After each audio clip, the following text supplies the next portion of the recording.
Easy peasy ആയിട്ടുള്ള നല്ല അടിപൊളി ഒരു കപ്സയുടെ റെസിപ്പി നോക്കിയാലോ. ഇതുണ്ടാക്കാൻ കുക്കർ തന്നെ യൂസ് ചെയ്യണം കേട്ടോ, കാരണം ഒറ്റ വിസിൽ തന്നെ പരിപാടി കഴിയും. കുക്കറിലേക്ക് ആവശ്യത്തിന് നെയ്യ് ഒഴിക്കുക, അതിലേക്ക് സ്പൈസസ് ആഡ് ചെയ്യുക. അതൊന്ന് റോസ്റ്റായി വരുമ്പോഴേക്ക് അതിലേക്കൊരു സവാള അരിഞ്ഞതിടുക.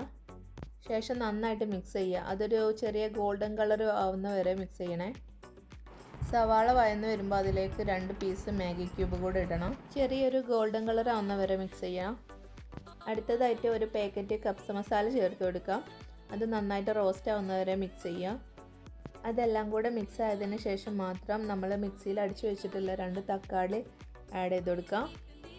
എല്ലാം കൂടെ ഒന്ന് മിക്സ് ചെയ്ത് ആ തക്കാളിയുടെ പച്ചമണമൊക്കെ ഒന്ന് പോകുന്നത് വരെ നന്നായിട്ട് തന്നെ വഴറ്റി വേവിച്ചെടുക്കുക. ഇനി ഇതിലേക്ക് ആവശ്യമായിട്ടുള്ള ബസ്മതി റൈസ് കഴുകി കുതിർത്ത് ഊറ്റി വെക്കാം. ഇനി പാകമായിട്ടുള്ള മസാലയിലേക്ക് ആവശ്യത്തിനുള്ള ചിക്കൻ ഇട്ട് കൊടുക്കാം.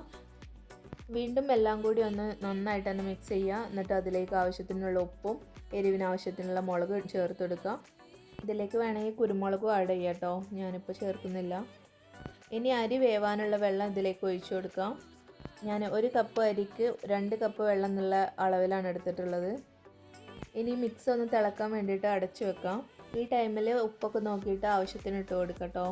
വെള്ളം നന്നായിട്ട് വെട്ടി തിളക്കുന്നുണ്ട്. ആ ടൈമിൽ നമുക്ക് കഴുകി വാർത്ത് വെച്ച ബസ്മതി റൈസ് ചേർത്ത് നന്നായിട്ട് മിക്സ് ചെയ്യാം. ഇനി ചെറുതായിട്ട് അരിഞ്ഞ കുറച്ച് മല്ലിച്ചപ്പും കൂടെ ഇട്ട് കൊടുക്കാം. ഇനി അവസാനമായിട്ട് കുറച്ച് നെയ്യും കൂടെ ഇട്ടിട്ട് നമുക്ക് കുക്കർ അടച്ചു വെച്ച് ഒരൊറ്റ വിസിൽ വരുന്ന വരെ വേവിച്ചെടുക്കാം. വിസിൽ ഫുള്ള് പോയതിന് ശേഷം മാത്രം കുക്കർ ഓപ്പൺ ചെയ്യാം. അതിനുശേഷം നന്നായിട്ട് മിക്സ് ചെയ്തിട്ട് നമുക്ക് കഴിക്കാവുന്നതാണ്. ഈ റെസിപ്പി ഭയങ്കര ഈസിയാണ് ഉണ്ടാക്കാൻ, എന്നാൽ കഴിക്കാനും നല്ല ടേസ്റ്റാണ്. റെസിപ്പി ഇഷ്ടപ്പെട്ട വീഡിയോ ലൈക്ക് ചെയ്യണേ. ഇതുപോലത്തെ സിമ്പിൾ റെസിപ്പി നിങ്ങൾ ട്രൈ ചെയ്തിട്ടുണ്ടെങ്കിൽ ഒന്ന് കമൻറ്റ് കൂടി ചെയ്യണേ.